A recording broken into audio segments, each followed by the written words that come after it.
They say that empires rise and fall, but what about the Roman Empire? From a scrappy little city on 7 hills, Rome grew into a giant that ruled everything, from misty Britain to sun-baked Egypt, swapping swords for laws that helped shape the modern world. It kicked off as a republic around 509 BCE, which stands for before Common Era by the way, then turned into a full empire under Augustus, only to stumble in the west by 476 CE, and that's Common Era. But this isn't just a historical tale, but a wild story of conquest, ambition, and legacy. We'll walk through Rome's climb to greatness, its slick roads and sharp laws, its golden age, and the cracks which brought it all crashing down. From scheming generals to gods getting political, Rome's saga is filled with huge wins, big flops, and a lasting impact which can be felt till today. With that, let's begin with the tale of an empire that helped build the world as we know it, one step at a time. Picture Rome as a fledgling, not yet the giant it will eventually become.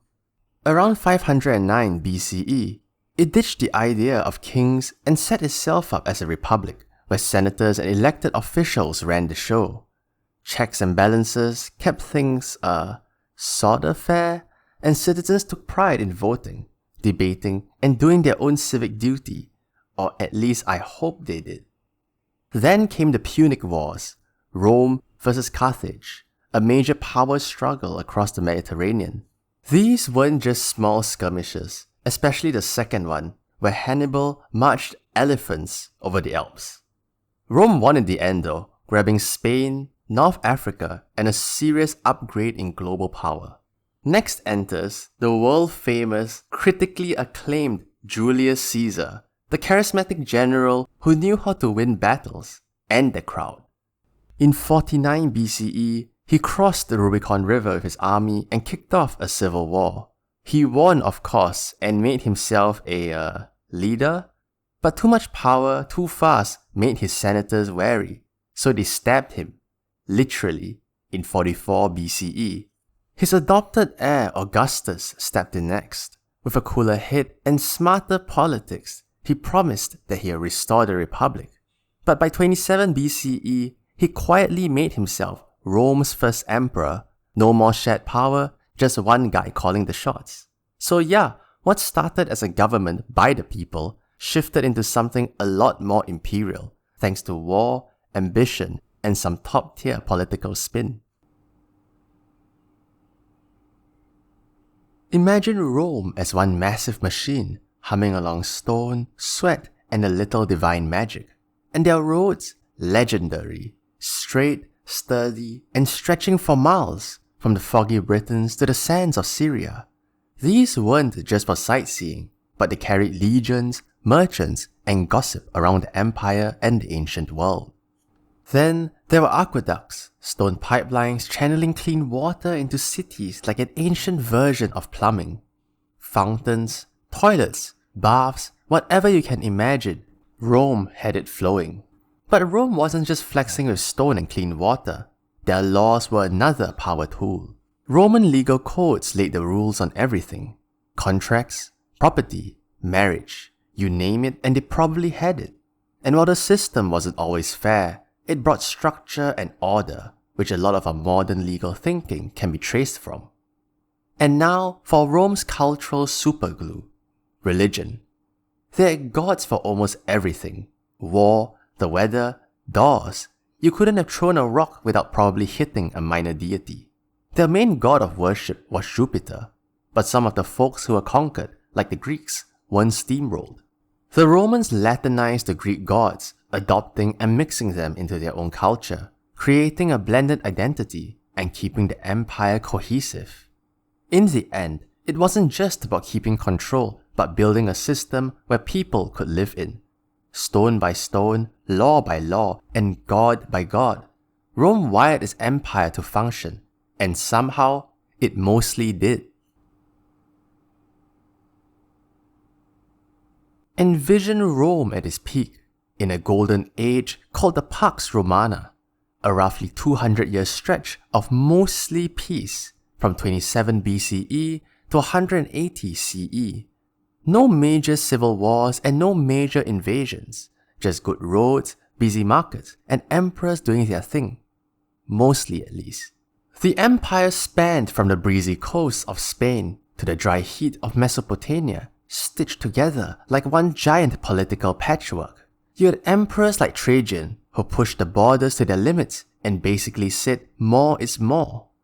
Then came Hadrian, who didn't want to overdo it and slept up walls like the Hadrian Wall in Britain to keep peace.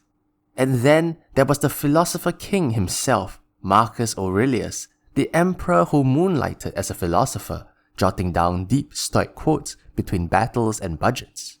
The economy was buzzing. Ships packed with grain, wine, olive oil and luxury goods zipped down Roman waters. Cities boomed, and Rome even started handing out citizenships to people way outside Italy, making folks from North Africa to the Gaul part of the club, holding the whole empire together. But for all its shine and glory, the Pax Romana wasn't perfect. The economy leaned hard on slavery, with the rich living up in sprawling villas, while the common folk squeezed in the noisy tenements. Corruption was a thing, and while everything looked solid, you could hear the foundation creaking. Still, this was Rome at its peak. Strong borders, rich cities, smooth politics, at least by Roman standards. And it felt like it could last forever. So Rome's been living large, but like every empire with a massive tab and an overbooked calendar, things start to slip. By the 3rd century, the wheels were wobbling. The economy was in freefall. Endless wars and emperor-sized palaces didn't come cheap. Meanwhile, the empire was stretched too thin, defending borders from Scotland to Persia. It's hard to hold a massive empire together when half your troops are playing whack-a-mole with barbarians and the other half are dying of a plague. Speaking of which, the Antonine Plague didn't help. It tore through cities and camps, slashing the population and grinding trade and recruitment to a halt. Suddenly, Rome wasn't looking so unstoppable. Then came the crisis of the 3rd century, which was basically a 50-year debacle. Emperors were playing musical chairs, with some not even lasting a full year before getting ousted or assassinated. The empire split into chunks, local leaders rose up, and the whole Roman machine started sputtering. Enter Diocletian, a no-nonsense reformer who showed up in 284 CE with huge amendments. He carved the empire into 4 administrative zones, boosted military spending, and tried to fix inflation by freezing prices. It was ambitious, like trying to patch a leaky boat during a storm, but it worked. Kind of. Then came Constantine with even bigger moves, shifting the capital east to Byzantium and renaming it to Constantinople, and backed Christianity, turning Rome's old gods into old news. The spiritual makeover reshaped the empire's identity, but also marked a turning point, the beginning of something new, but also the fading of old. Rome wasn't down yet, but the cracks were visible, and the golden age was officially out of sight. Alright, Rome is officially on the ropes now, and it's not just a bad day, it's a full-blown downward spiral. By the 4th century, the empire was like a house with broken locks and far too many doors. The Visigoths started the ball rolling in 410 CE by sacking the city, marking it as the first time in almost 800 years since Rome had been captured by a foreign enemy. And then came the Vandals, the Huns, and every other tribe with a grudge, treating the empire like an all-you-can-pillage buffet. The Roman army, once the envy of the world, was now filled with tired veterans, mercenaries, and fading hope, and the treasury was running on fumes. And then, in 476 CE, the curtain dropped. Odoacer, a Germanic leader, booted the last Western emperor, a teenager named Romulus Augustulus, marking an end to the Western Empire. But here's the thing. Rome didn't fall in a day. It crumbled slowly. The pride, the greed, the once invincible power all fizzled away. The remnants remained though. The laws, the roads, and the echoes.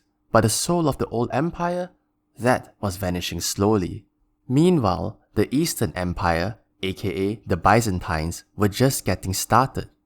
Constantinople kept the Roman flame burning for almost 1,000 years more, mixing it with their own spin. So yeah, the West may have ceased to exist, but the idea of Rome that stuck around much, much longer.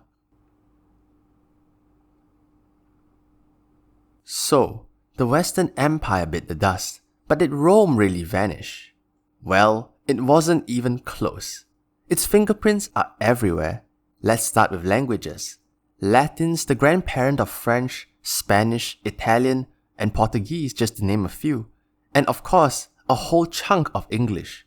Words like senator, altar, and even etc. come straight out of Rome.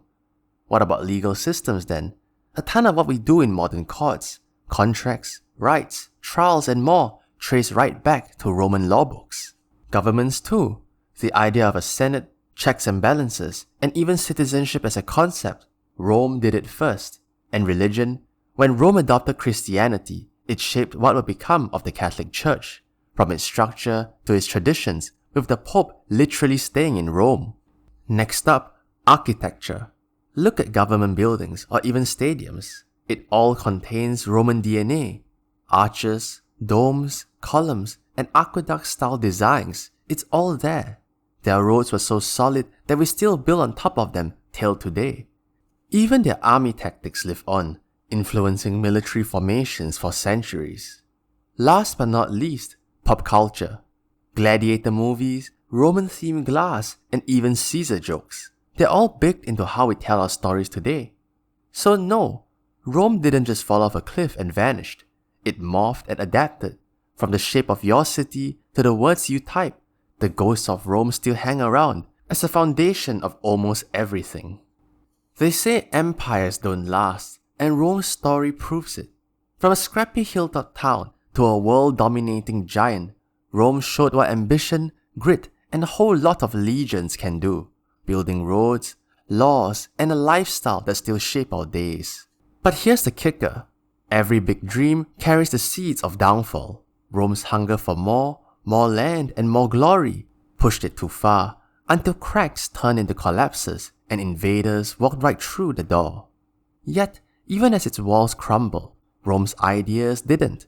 Its laws became our courtrooms, its faiths into our churches, and its style into movies and games. And its greatest lesson, that power doesn't last forever. Even looking at our modern empires, hey, you never know. Rome burned, yeah, but in those ashes it left behind the bones of the modern world. Because even when empires fall, something lasting always rises. Thank you for watching.